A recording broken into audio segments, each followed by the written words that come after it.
We're going over it now verbally, but there are also resources through the ACLU of Rhode Island on our website, which also have this in writing that you can refer back to all the time. They're on our website under those Advocacy 101 resources. And another resource that we have on our website that we're going to go through right now are just some tips for actually giving testimony. So if you decide that you're going to give verbal testimony and you decide you're going to go in front of the committee, that you're going to either call in or go in person to the State House, I think there are really a few key things that you should remember and that you should keep in mind when you're crafting your testimony, because there really is a way to make it extra effective.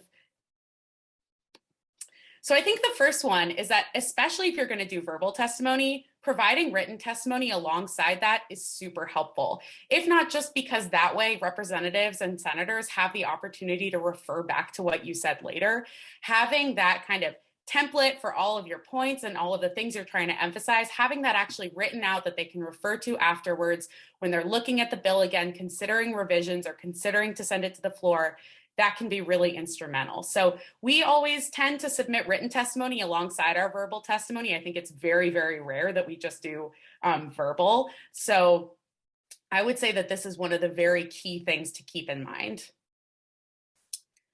The second thing is just to practice what your pitch is. I think there are some committees that do occasionally limit the time that you have available to give verbal testimony. Some of the committees, depending on how many bills they're hearing that night or how many people they're anticipating coming into the committee to testify, they might limit it to maybe 2 or 3 minutes. So if that's the case, and even if that's not the case, I think practicing what your basic elevator pitch is really critical, because I think you want to be able to get your point across. You want to be able to be clear about what your position on the bill is in your first few sentences so that they know what they're listening for. I don't know. There.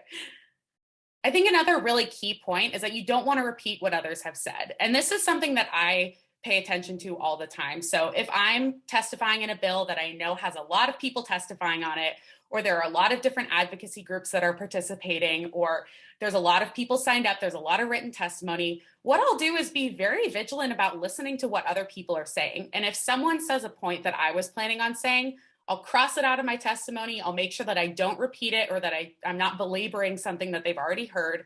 Or if I think it's particularly important, I'll try to think of a way to rephrase it or kind of frame it in a way that hasn't been said before the committee. Because you want to make sure you're giving them fresh information.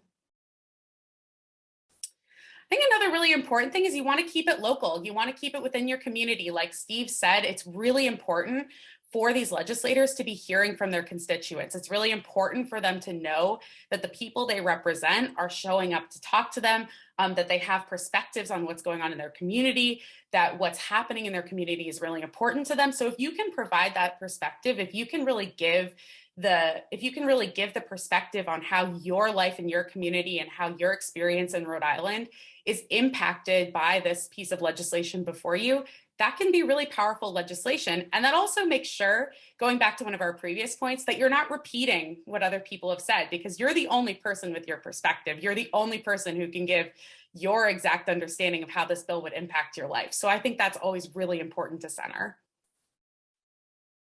So this might be an obvious one, but especially in 2022, when we're dealing with hybrid hearings and we have COVID and there's a million different circumstances happening alongside the hearings, it's really, really important to sign up before the hearing. Again, if you're going in person, you can sign up literally right before the hearing. There will be a sign-up sheet in the committee room that'll ask you to list your name. It'll ask you to put whether you support the bill or whether you oppose it. So that's what you would do if you're going in person. But again, if you're planning on testifying through the phone, which is an option during the pandemic and is continuing to be an option throughout this legislative session, you do need to sign up for hearings a day in advance. So just so they have your phone number on record, I think it's 4 p.m. before the day of the hearing that they require that you sign up for these in order to testify. So another really important part of this is that before you do anything, before you launch into your wonderful testimony, you want to make sure to thank the chair and introduce yourself and give a little context to who you are. So when Steve or I testify, we always thank the chairperson, and then we introduce ourselves. Like I would say, my name is Hannah Stern. I'm testifying on behalf of the ACLU of Rhode Island, just to give a bit of context to where your testimony is coming from. And it's also really important for the record in case, again, they want to refer back to what you said. So the other thing that's important is you want to just remain calm and professional. I think that having a really even demeanor can be a huge asset when you're testifying. I know public speaking can be very nerve-wracking. I think that especially if you're testifying in person for the first time in front of a committee, it can be a really kind of scary experience, especially if you're not used to it. You don't know which buttons to press for the microphone. That remains to be a challenge for me sometimes. But I think as long as you remain calm, you follow general guidelines, you say your name, you explain who you are, you have your great elevator pitch ready to go, you're gonna have a really easy experience testifying. And kind of going along with that, you also want to speak plainly. So I think the other thing that's really important to recognize is that our legislators are not experts in everything, just like we're all not experts in everything. There's a lot of things that I don't know a lot about, but there are a lot of things that I do know a lot about, and that's what I testify on at the State House. So when you're talking about issues that might be a little denser or might be a little more confusing or maybe need a bit more background, I think it's always best to explain it as plainly as you can, because again, you want to reach as many legislators as possible. You don't want to alienate someone by maybe using really technical language or going into too much detail when there doesn't need to be. So I think that kind of dialing it back and trimming it down and really making it as plain as it can be is a really, really useful tool.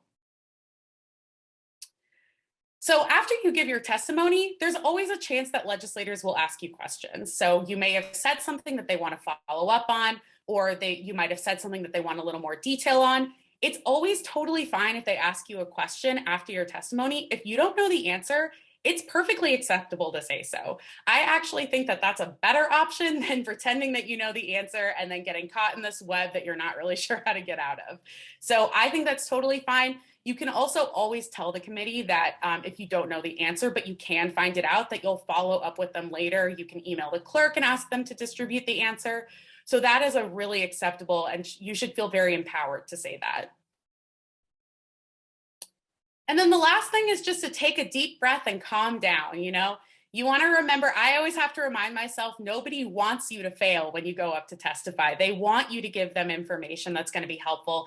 They want you to give them information that's going to compel them to either decide in favor or in opposed to a piece of legislation. So people want you to succeed when you go up. They want you to give them information that they can work with. So I always go up, I try to take a deep breath, I try to calm down, and I just try to remember, again, the basic outlines of my testimony, remind myself to introduce myself, and then go from there.